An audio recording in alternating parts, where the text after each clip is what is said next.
You know, when you're a high school principal for 28 years, you notice everything. You notice the kid who's struggling before they come to your office. You notice the teacher carrying stress like a briefcase they can't put down. And you notice when something changes with yourself. For me, that something was my hair. Not the color, I'd made peace with the silver years ago. What I noticed was the amount. The difference between the fullness I'd had at 50 and what I was seeing in the mirror at 60 had become impossible to ignore. I'd run my fingers through my hair and come away with more than I expected. I'd find strands on my pillowcase, in the shower drain, wrapped around my brush. At first, I told myself it was normal, that every woman my age was dealing with this. And maybe they are, but there's a difference between accepting change and accepting loss. So I mentioned it to my doctor. I brought it up at my annual checkup, and I remember the exact phrase she used. Diana, it's just aging. Just aging. As if that explained anything. As if my hair getting thinner was simply the price of having lived 63 years. The same way wrinkles appear or your knees get creakier when you climb the stairs. But I didn't accept that answer, and I'm grateful I didn't. Because what I discovered over the next 3 years was that my hair loss wasn't just aging at all. It was a message my body was sending me about what was actually missing. For 3 years, I asked about the hair loss at every checkup. 3 years of the same answer. It's just aging. It's hormonal. You're postmenopausal. What do you expect? But something in me knew better. As a health coach, as someone who'd studied the human body and its systems for years, I understood that hair doesn't just decide to stop growing because you've hit a certain birthday. Hair is alive. It's metabolically expensive. It's one of the last things your body prioritizes when resources are tight, which means if your hair is falling out, your body is telling you that something foundational is missing. So I did what I should have done from the beginning. I saw a dermatologist. And that dermatologist, her name was Dr. Chen, and I remember her because she listened, ordered 3 specific blood tests, just 3. And when the results came back, everything made sense. My ferritin was at 32 nanograms per milliliter. My vitamin D was at 38 nanograms per milliliter. My biotin was unquantifiably low because nobody had ever checked it, and we were flying blind on whether I was getting enough. Now here's what makes this frustrating, and here's what I want you to understand. My general practitioner had run routine labs on me before. Those labs said everything was normal. My ferritin was normal for medical reference ranges. My vitamin D was normal. But here's the thing nobody tells you. There's normal for staying alive, and then there's optimal for thriving. There's the bare minimum your body needs to keep your heart beating and your lungs breathing. And then there's what your body actually needs to grow hair, to have energy, to heal your skin, to feel like yourself. Let me tell you exactly what those 3 tests showed, and exactly what the actual therapeutic numbers need to be. First, ferritin. This is your iron storage protein, and it is absolutely foundational for hair growth. In conventional medicine, in the standard labs your regular doctor runs, they'll tell you that ferritin above 12 nanograms per milliliter is normal. 12. That will keep you alive. That will keep you from becoming anemic in the clinical sense. But dermatology literature, peer-reviewed research specifically about hair loss, shows something completely different. To support hair growth, actual visible hair growth, thick, resilient hair, your ferritin needs to be above 70 nanograms per milliliter. 70. Not 12, not 40, 70. When I learned that my ferritin was 32, I understood why my hair was falling out. I was functionally iron depleted for the purpose of growing hair, even though my regular doctor would have said my iron levels were completely fine. The second number, vitamin D3, specifically the active form that your body uses, measured as 25-hydroxy vitamin D. Here again, the standard lab says that anything above 20 nanograms per milliliter is adequate. But if you're concerned about hair growth, about skin health, about bone density, really about almost everything that matters after 60, You want to be above 50 nanograms per milliliter, ideally between 60 and 80. The reason is that your hair follicles themselves have vitamin D receptors. These aren't just passive locations where vitamin D happens to be present. These are actual binding sites, actual biological structures that your hair follicles use to communicate with the rest of your body about whether they should be active or dormant. When vitamin D is low, when those receptors aren't getting enough signaling, your hair follicles literally go to sleep. There's a study in the British Journal of Dermatology from a few years ago that looked at women with female pattern hair loss. And women in that group had significantly lower vitamin D levels compared to age-matched controls without hair loss. We're not talking about laboratory artifacts or statistical noise. We're talking about a clear, demonstrable biological mechanism. Low vitamin D equals dormant follicles equals hair falling out. My vitamin D was 38, and when Dr. Chen explained this to me, I felt like something had finally clicked into place.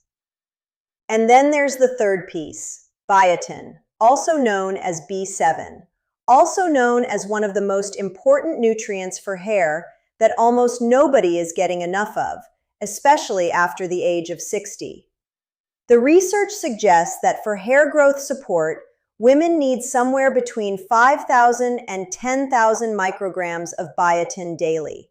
That's 5 to 10,000. Most standard multivitamins contain maybe 100 micrograms. Some of the hair vitamins you see online might contain 500.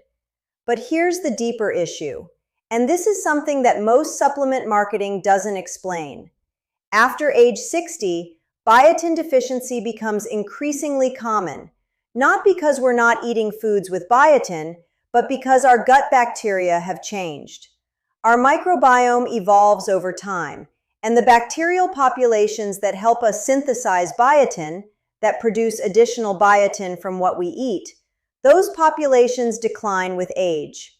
We're not absorbing biotin as efficiently. We're not producing it as efficiently from our food sources. And there's another thing that blocks biotin absorption entirely: raw egg whites. If you eat raw cookie dough or eat eggs that aren't fully cooked, you're consuming avidin, a protein that binds to biotin and makes it unavailable to your body. I didn't even know I was eating raw egg whites regularly until Dr. Chen asked about my diet, but there it was. Occasionally, I'd have cookie dough or make homemade mayo with raw eggs, and every single time I was essentially locking up my biotin and flushing it away. So I was deficient in all three of the things my hair needed most to grow. My doctor had called it aging. My body had been calling it starvation. Let me walk you through what happened next, because the timeline matters, and the timeline is something that almost nobody talks about, which is why so many people give up too early. After I got those test results, Dr. Chen referred me to a supplement protocol. It wasn't complicated, it was just targeted. For ferritin, she recommended that I get a high-quality iron supplement, not a multivitamin with iron, but a dedicated iron supplement that was either iron bisglycinate or ferrous sulfate, something bioavailable, something my body could actually absorb. For vitamin D3, she recommended that I take 5,000 IU daily in the form of D3, not D2, because D3 is the form your body actually uses. For biotin, she recommended 10,000 micrograms daily, and I also changed my diet to stop eating raw eggs. We also added collagen peptides, specifically hydrolyzed collagen peptides, because collagen provides glycine and proline, amino acids that are literally the building blocks of keratin, the protein that your hair is made of. That was the protocol. It wasn't magical. It wasn't secret. It was just specific, targeted, based on what my blood work actually showed. And I'll be completely honest with you. The first 6 weeks were frustrating. I took the supplements, I changed my diet, I stopped eating raw eggs, I increased my ferritin with supplementation and also with dietary changes. More red meat, more spinach, foods that are actually rich in bioavailable iron. And I felt better. My energy was better, My mood was better, my skin looked better. But my hair? My hair still looked the same. I was pulling out the same amount in the shower. There were still strands on my pillow, and I almost stopped. I remember this specifically because I was talking to one of my yoga students, and I told her I was trying this whole supplementation protocol for hair loss. And she asked me how long I'd been doing it, and I said 5 weeks. And she laughed in this really kind way and said, "Diana, your hair takes longer than that to notice a change." And she was right. She was absolutely right, because here's what nobody tells you about hair growth. The hair growth cycle is slow. Hair is in one of 3 phases at any given time. There's the growing phase, called the anagen phase, which lasts somewhere between 2 to 7 years. Then there's the transitional phase, the catagen phase, which is very short, just a few weeks. And then there's the resting phase, the telogen phase, which lasts a few months. And here's the critical thing. Only hair in the growing phase is actually responsive to nutritional changes. If you start supplementing with biotin and ferritin and vitamin D3, you're not going to see an immediate change in the hair that's already on your head, because a lot of that hair might be in the transitional or resting phase. You have to wait for that hair to shed, which is what's happening when you see hair in your brush. And then you have to wait for the new hair growing in to actually become long enough and thick enough to be visible. This typically takes between 3 and 6 months. Most women, I think, give up at 6 weeks because they expect results on the timeline of a skincare product or a medication, not on the timeline of biology. But biology doesn't care about our expectations. Biology cares about time. So I kept going. 4 months after I started the protocol, I noticed it. I was doing my hair one morning and I was using my flat iron, and I just had this moment where I realized the fullness was back. Not completely back. I'm not going to tell you I magically reversed 60 years of aging or that my hair is exactly like it was when I was 30, but the density was noticeably different. There was more volume. When I ran my fingers through my hair, I wasn't losing handfuls. The shedding had decreased significantly. I looked in the mirror and I didn't see someone who was dealing with significant hair loss anymore. I saw someone whose hair was recovering. Now let me tell you something that really frustrated me about this entire experience, because it's relevant to why I'm sharing this with you. Multivitamins don't work for this. I know that's what people think. I know that's what the marketing suggests. People think if they take a comprehensive multivitamin, they're covering their bases and their hair should be fine. But here's the problem with multivitamins, especially for something as specific as hair loss. First, the doses are too low. A typical multivitamin might have 30 micrograms of biotin when you need 10,000. A typical multivitamin might have 400 IU of vitamin D when you need 5,000. You're not even in the same ballpark. Second, the forms are often not the most bioavailable. Third, and this is something that most people don't understand, these nutrients compete with each other for absorption. You have iron competing with calcium. You have vitamin D competing with magnesium. And when they're all in the same tablet in the same ratios, your body isn't absorbing them optimally. You need them targeted, separated, and at therapeutic doses. This is another thing that kept me in the dark for so long. I was taking a multivitamin. I thought I was covered. But I wasn't covered at all. I was just taking expensive urine because my doses were too low and my forms weren't optimized. So here's what I want you to do if you're experiencing hair loss and you're over 60 and you suspect this might be nutritional. First, you need a blood panel. You need ferritin tested specifically. You need vitamin D tested as the 25-hydroxy form, not the 125-dihydroxy form, which is the active form but not the storage form, and not what you actually need to measure. You need biotin checked if your lab can do it. Though honestly, biotin testing isn't standard and many labs can't measure it directly. So in that case, you simply start supplementing because biotin deficiency is common and toxicity is almost impossible because it's water soluble. You also want to get zinc tested because zinc is critical for hair growth and is often deficient in women over 60. You want a complete thyroid panel, TSH, free T3, and free T4, because thyroid dysfunction is one of the most common causes of hair loss that goes undiagnosed. And you want to get your testosterone and DHEAS tested because these hormones decline with age and they affect hair growth. This is a comprehensive panel. This is not something your regular doctor might order unless you ask for it specifically, but a dermatologist will order it. And honestly, this is the conversation worth having. Now, let me give you one critical warning before you start supplementing, because this is something that happened to me, and it's something that very few people talk about. Biotin interferes with thyroid blood tests. Biotin is so effective at binding to the reagents in thyroid testing that it can artificially lower your TSH reading, which means you might appear to have higher thyroid function than you actually have. So if you're going to have thyroid testing done, you need to stop biotin supplementation at least 3 days before your test, ideally 5 days before, so that the biotin clears your system and you get an accurate thyroid reading. This is in the medical literature. This is something endocrinologists know.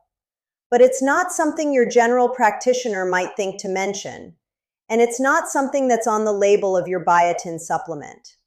So I'm mentioning it to you now because I want you to have accurate test results, and I want you to avoid the trap of thinking you might have thyroid issues, when really you just have biotin in your system affecting the lab test. This entire experience taught me something profound about aging and about healthcare, and about the difference between accepting what you're told and asking better questions. My doctor didn't tell me these things, not because she was uncaring, but because she was operating within a standard framework of practice that doesn't necessarily look at nutritional optimization as a medical intervention. She was trained to address deficiency as a disease state, clinical anemia, clinical vitamin D deficiency, not to address suboptimal levels as a reason why someone might not be thriving. But that's what hair loss is. It's your body telling you that you're operating below optimal. It's not aging. It's nutrient availability. And the beautiful thing is that it's fixable. It's testable and it's fixable. And I'm living proof of that. There's one more thing I want to tell you about before we wrap this up. And it's actually what we're going to dive into in the next video. Because the nutritional side is only half the story. The way you sleep, the position you sleep in, affects hair growth at a cellular level. I spent 28 years waking up with pillow creases on my face and my hair matted on one side, thinking that was just how sleep worked, not realizing that the position I was sleeping in was creating friction and tension on my hair follicles that was literally contributing to the hair loss. So in the next video, I'm going to show you the one sleep position that dermatologists recommend for hair preservation and why it matters more than you think. But for now, if you're dealing with hair loss and you're over 60, get these 3 numbers checked. Get your ferritin above 70. Get your vitamin D above 50. Get your biotin at 10,000 micrograms daily, and stop eating raw eggs. Give it 4 to 6 months. Not 6 weeks.